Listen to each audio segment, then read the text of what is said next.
પ્રકરણ સ્વાધ્યાય 2 ની 5મી રકમ સાબિત કરવાની રકમ છે. સાબિત કરો કે cos inverse 4/5 plus cos inverse 12/13 is equal two cos inverse 33/65 65. આ રકમને બધાને આપણે tan ઇન્વર્સમાં ફેરવી કાઢીએ છીએ. હવે cos ઇન્વર્સ એટલે આ જે છે એ પાસે અપોન કર્ણ છે, એટલે ટેનમાં હવે સામે અપોન પાસેની બાજુ, એટલે ટેનમાં આપણે સામેની બાજુ શોધવાની છે અહીંયા, અને નીચે પાસેની બાજુ એટલે 4 અહીંયા મૂકી દઈએ છીએ. પ્લસ tan ઇન્વર્સ સેમ વસ્તુ આ પાસેની બાજુ 12 છે, અને સેમ અહીંયા પણ આપણે બદલવું પડશે. નીચે આવશે 33. હવે અહીંયા તમને ત્રિપુટી ખબર જ છે 3 4 5ની, એટલે 25 માઇનસ 16 એટલે 9 વધશે, એટલે ઉપર આવશે 3. અહીંયા 169 13નો વર્ગ માઇનસ 144 એટલે 25 વધશે, એ વર્ગમૂળ કાઢીશું એટલે અહીંયા 5 આવશે. આ ત્રિપુટીઓ યાદ રાખજો, 3 4 5 કાટકોણ ત્રિકોણની, પછી 5 12 13. અને અહીંયા જોઈ લઈએ તો અહીંયા આપણી પાસે 65 છે. આપણે સામેની બાજુ જોઈએ છે, તો સામેની બાજુ એટલે કર્ણનો વર્ગ માઇનસ પાસેની બાજુનો વર્ગ, એટલે કર્ણ આપણો છે 65 65. તો 65નો વર્ગ લખવાનો છે, એટલે એ આવશે 42 25 માઇનસ પાસેની બાજુ તો 33નો વર્ગ, તો 1089 આવશે. હવે એનું સાદુરૂપ આપશો તો 31 36 આવશે, જે 56નું વર્ગમૂળ છે, એટલે અહીંયા આવશે 56. એટલે એક ત્રિપુટી યાદ રાખજો કે 33 56 અને 65, 33 56 અને 65. આ થોડી ત્રિપુટી જે છે કાટકોણ ત્રિકોણ યાદ રાખશો તો તમને ખૂબ આ ગણતરી કરવી પડશે નહીં. આવી બધી અહીંયા જે કરીએ આપણે તમે તરત જ એને મૂકી શકશો. અને બાકી ખબર છે cos હોય એટલે પા અપોન કર્ણ હોય, સાઇન હોય તો સા અપોન કર્ણ હોય, અને ટેન હોય તો સામેની બાજુ અપોન પાસેની બાજુ હોય. આ રીતે આપણે અહીંયા કરીશું. હવે લેફ્ટ સાઈડથી રાઈટ સાઈડ સાબિત કરીશું. લેફ્ટ સાઈડમાં એક્સ અને વાય છે તે ગુણાકાર પહેલાં જોઈ લઈએ. ધારો કે એક્સ વાય ગુણાકાર જોઈ લઈએ તો 3/4 ઇન્ટુ 5 પહેલાં ચેક કરી લેવાનું, એટલે ઉપર આવશે 15 અને 12 ચોક 48. એ 1થી નાનો છે, બરાબર, નીચે છેદ મોટો જ છે. આ 1થી નાનો છે એટલે આપણે લેફ્ટ સાઈડમાં એ જે ફોર્મ્યુલા છે એ વાપરીશું. એટલે આપણી લેફ્ટ સાઈડ છે, ફરીવાર લખીએ તો tan ઇન્વર્સ 3/4 વત્તા tan ઇન્વર્સ 5/12. હવે આપણું જે ફોર્મ્યુલા છે વાપરી કાઢીએ તો tan ઇન્વર્સ આ એક્સ અને વાય છે તો એક્સ વત્તા વાય એટલે 3/4 પ્લસ 5/12, અને નીચે આવશે 1 માઇનસ 3/4 ઇન્ટુ 5/12. એક્સ વત્તા y 1 minus x into y. હવે સાદુરૂપ આપીશું, તો સાદુરૂપ આપીશું તો ઉપર 12 તરી 36, છેદ ઉડાડીશું નહીં, અને 5 ચોક 20, અને નીચે આવશે 12 ચોક 48 એનો લસા.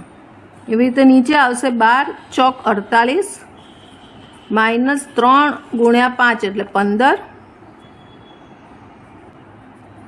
અને નીચે આવશે 48. સાદુરૂપ આપવાનું છે. હવે 48 ઉડી જશે અને બાકીનું વધીએ લખી કાઢીએ તો tan ઇન્વર્સ ઉપર રહેશે 36 વત્તા 20 56, અને નીચે 48માંથી 15 જશે તો 33 વધશે, જે આપણી રાઈટ સાઈડ છે. આ રીતે દાખલો ફોર્મ્યુલાનો ઉપયોગ કરી અને કરવાનો છે. tan ઇન્વર્સમાં ફેરવી દો. ફોર્મ્યુલા વાપરવા માટે XY ગુણાકાર ચેક કરી લેવાનો. <1 છે તો એક ફોર્મ્યુલા આવશે, <1 આવે તો પણ એક બીજી ફોર્મ્યુલા છે એ આવશે. પ્રકરણ સ્વાધ્યાય 2 એની રકમ 6. છઠ્ઠી રકમ સાબિત કરો કે cos inverse 12/13 plus sin inverse 3/5 is equal two sin inverse 56/65. આપણે રકમને બધાને tan ઇન્વર્સમાં ફેરવી દઈશું, એટલે cos ઇન્વર્સને tan ઇન્વર્સમાં ફેરવવાનું છે. હવે tan ઇન્વર્સ એટલે સામેની બાજુ અપન પાસેની બાજુ, અને cos એટલે પાસે અપન કર્ણ છે, એટલે આપણે પાસેની બાજુ આ કોસ છે, આ પાસેની બાજુ છે અને 10માં નીચે પાસેની બાજુ એટલે 12 મૂકી દઈએ. પછી શોધીએ.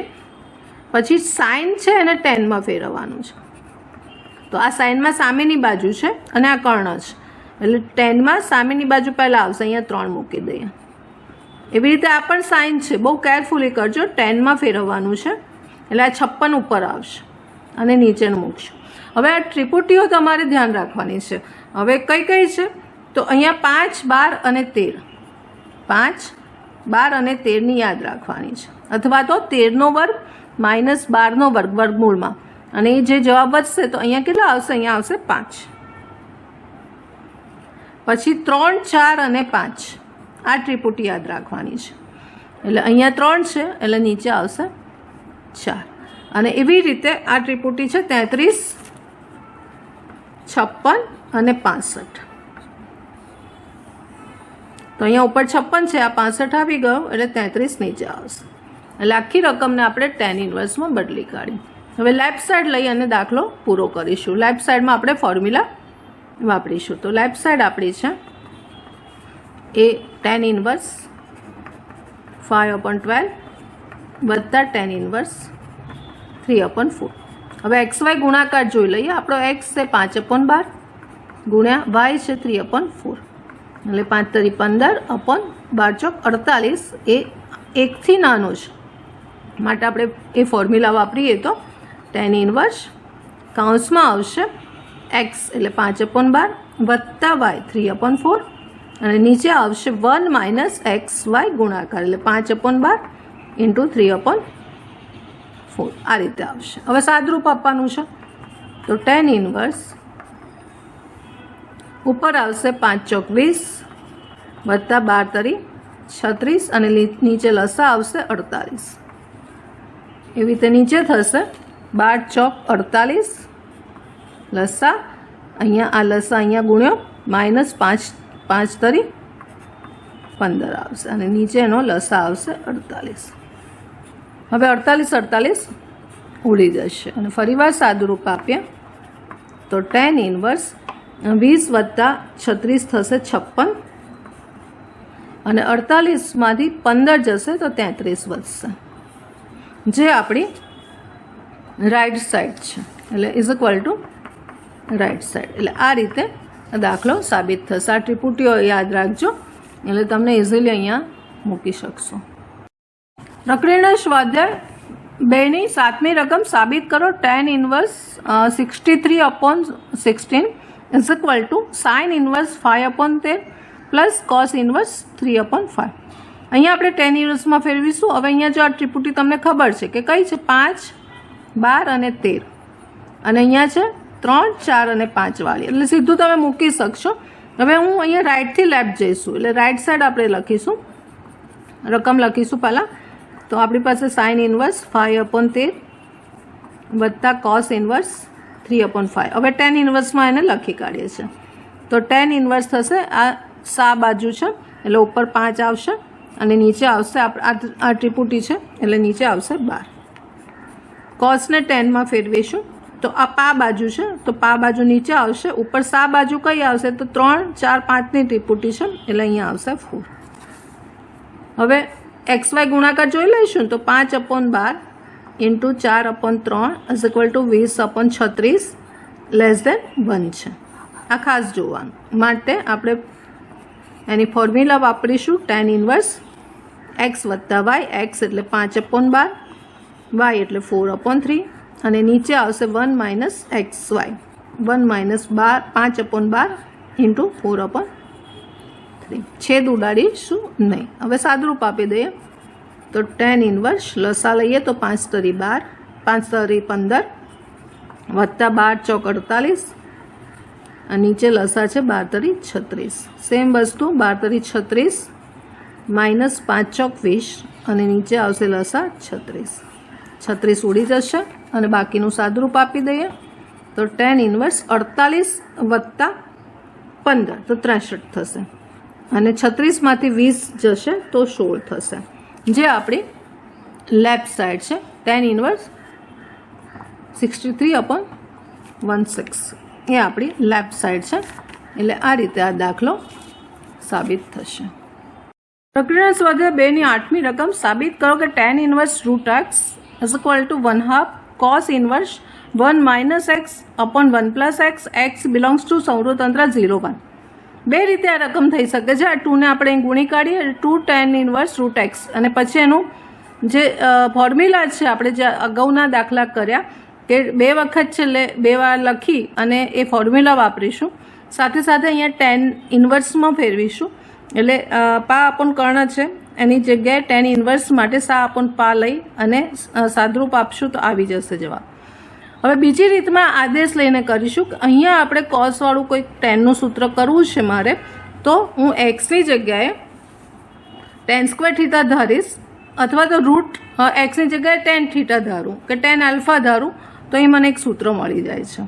એટલે આપણે અહીંયા જે જઈશું અહીંથી જઈશું રાઈટ સાઈડથી, તો રાઈટ સાઈડમાં આપણે લઈશું 1/2 cos inverse 1 minus X upon 1 plus x. હવે ધારવાનું છે કે ધારો કે એક્સ બરાબર tan સ્ક્વેર થીટા ધારીએ છીએ. હવે આપણે અહીંયા થીટા જોઈએ ને tan સ્ક્વેર એટલે રૂટ એક્સ બરાબર tan થીટા માટે થીટા બરાબર આવશે tan ઇન્વર્સ રૂટ એક્સ આવશે. હવે સાથે સાથે અહીંયા ચરણ છે એક્સનું જે છે એના ઉપરથી થીટાનું પણ લઈ લઈએ. એક્સનું જે એક્સ બિલોંગ્સ ટુ આપેલું છે એટલે આવું આપ્યું છે 0 less than equal to x less than equal to 1. બરાબર, આ પક્ષમાં આપ્યું છે. હવે આપણે આદેશ થીટાનો લીધો તો અહીંયા મારે થીટાનું પણ વિસ્તાર જોઈ લઈએ. હવે અહીંયા થીટા બરાબર શું છે tan ઇન્વર્સ રૂટ એક્સ, એટલે રૂટ એક્સ જોઈએ છે એટલે બધાને આપણે રૂટમાં આપી દઈએ તો અહીંયા 0 રૂટ એક્સ અને 1 આવશે. હવે tan ઇન્વર્સ વડે ગુણી કાઢીએ માટે tan inverse 0 tan inverse root x અને tan ઇન્વર્સ 1. એટલે tan ઇન્વર્સ 0 એટલે 0 જ આવે. આ થીટા થયું અને અહીંયા થઈ ગયું π/4 થશે. હવે આ આટલું આવ્યા પછી હવે આગળ આપણે જે રાઈટ સાઈડ છે એમાં એક્સની જે કિંમત ધારી છે એ આપણે એમાં મૂકી દઈશું. તો એને મૂકતા આપણને મળશે અહીંયા 1/2 cos inverse 1 minus tan square theta upon 1 plus tan square theta. આ કોનું સૂત્ર છે તો cos 2 થીટાનું, એટલે cos ઇન્વર્સ cos 2 થીટા વધશે. હવે આ 2 થીટા cos ઇન્વર્સના વિસ્તારમાં હશે તો જ આપણે અહીંયા 2 થીટા બહાર લખી શકશું. એટલે અહીંયા મારે 2 થીટાનો વિસ્તાર જોઈશે એટલે 2 વડે ગુણીશું તો 0 less than equal to 2 theta less than equal to અહીંયા 2 વડે ગુણીશું તો 2π/4 એટલે π/2 આવશે. માટે 2 થીટા બિલોંગ્સ ટુ 0 π/2. એ કોનો ઉપગણ થશે 0 π, જે cos ઇન્વર્સનો વિસ્તાર છે. cos ઇન્વર્સનો વિસ્તાર છે એમાં જ છે માટે આ 1/2 ગુણ્યા 2 થીટા આવશે. માટે 2 ઉડીને ખાલી થીટા વધશે અને થીટા બરાબર આપણી પાસે શું છે tan ઇન્વર્સ રૂટ એક્સ છે. એટલે અહીંયા આવશે tan ઇન્વર્સ રૂટ એક્સ, જે આપણી કઈ બાજુ છે લેફ્ટ હેન્ડ બાજુ છે. આ રીતે દાખલો આદેશ લઈને કરવાનો છે. એવું તમારે આદેશ શોધવાનો જેથી અહીંયા cos ઇન્વર્સ છે બાર તો અહીંયા cosનું કોઈ ફોર્મ્યુલા સેટ થતી હોય અને પછી એક્સનો વિસ્તાર આપેલો છે એક્સ બિલોંગ્સ ટુ આપ્યું હોય એટલે જેમાં પણ આપણે ધારીએ થીટા હોય આલ્ફા હોય એને પણ આપણે અહીંયા બતાવી અને એનો એ ફોર્મ્યુલાનો ઉપયોગ કરી અને આ રકમ કરવાની છે.